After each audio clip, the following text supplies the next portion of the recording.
Is your phone listening to you right now? No, honestly, is it? Did you say something yesterday and you find it today in your feed by any chance? The truth is that your apps don't even need your mic. They might already be 3 steps ahead of you.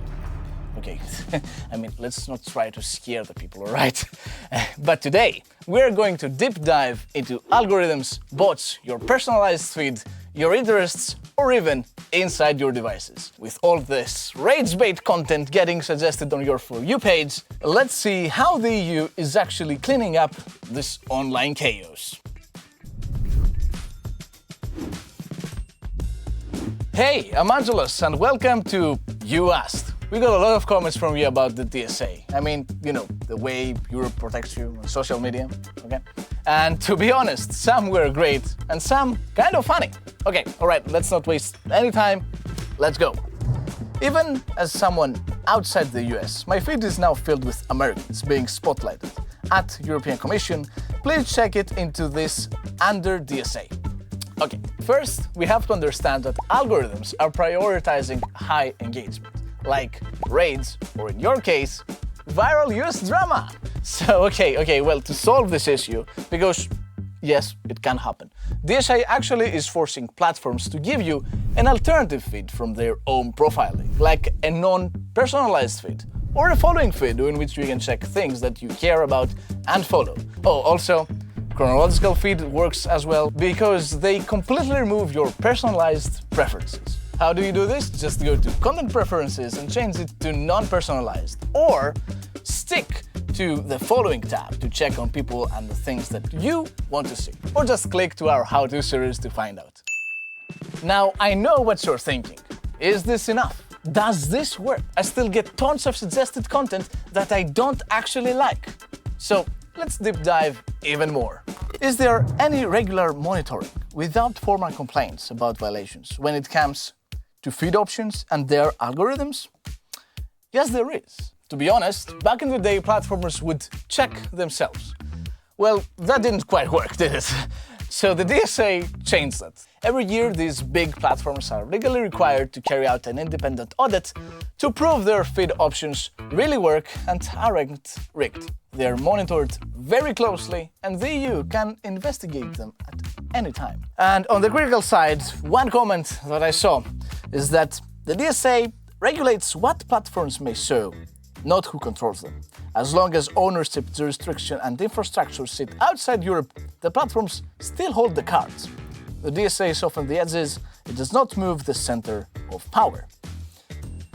Okay, first we have to say that the DSA started to apply in 2022, so if you think about it, I mean, it's only 4 years ago, and you can already see the changes that platforms underwent. Secondly, the ownership may be outside of Europe for the big platforms, but do not forget that they must respect our rules. And just to make sure that I'm not the only observer and I'm not alone in all of this, we went outside and asked you, what's your experience using the so-called social media? Wait a minute, we have this bad boy.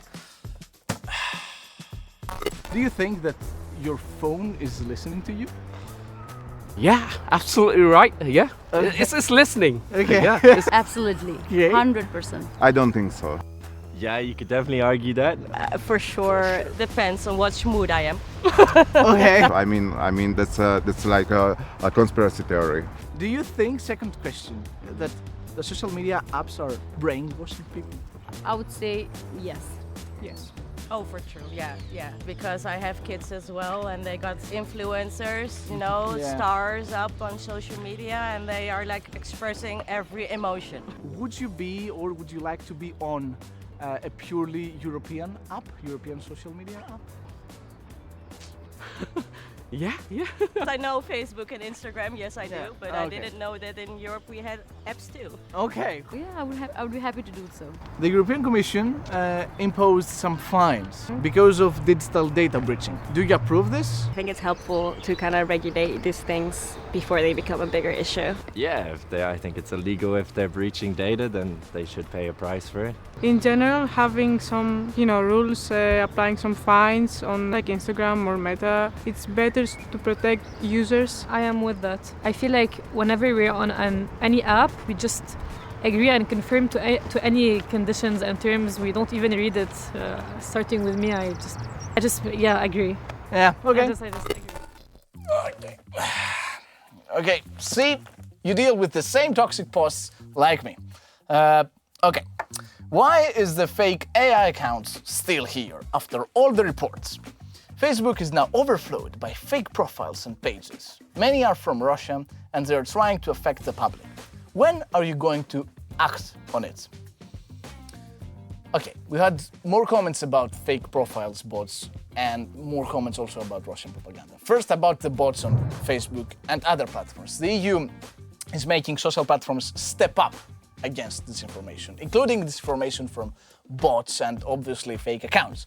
So that's why the social media services have to run audits and prove that they are deleting bots and fake accounts every month. Maybe it has not reached the desired level of cleaning, but still, they are making progress. About the state propaganda. Since the war, under the DSA, Russian propaganda isn't just a question of bad content. It's about security. Let's bring up an example. A pro-Russian troll starts misinforming the audience. Well, the platform must give these users the ability to flag this information. If the users do flag the content, then the platform must let the users know whether they took action about that troll. And this is what DSA gives to the users, the ability for you to actually catch and flag it so then the platform can take it down as soon as possible. So there are a lot of things actually to look out for, to be honest. I'd prefer that algorithms show me the picture based on my interests. I'm smart enough to recognize when an algorithm is trying to brainwash me. Of course you're smart enough, but the DSA is not about whether you can distinguish patterns, but more of the freedom of your choice. Also, an important thing that the DSA did is to ban manipulative designs, like having a very small X on top, or accept all terms and conditions and you have to click see more to check the other options and pretty much stuff like that. And to end on a tough note, and maybe for our next topic as well. Well, it says here that this is an important step. Next question could be whether Europe also needs its own cultural digital infrastructure, not only regulatory frameworks. And we have the second one that says, wouldn't it be better to just have European social media app? One that must be equivalent to Facebook, one to Instagram, but all made in Europe, in the European way. And I would personally like that. I mean, many people are working on this in the EU, and the strategy has shifted. So more attention, to be honest, is given to independent European open source projects. Some of them are building right now as we speak, but obviously not a new mega app, but a network where you can move without being trapped by a foreign platform. All right, that's it. We will talk about DSA again. Lots of questions, people. I mean, this was You Asked. Make sure to like, subscribe, share. You know pretty much everything right now, and see you on the next one. Bye!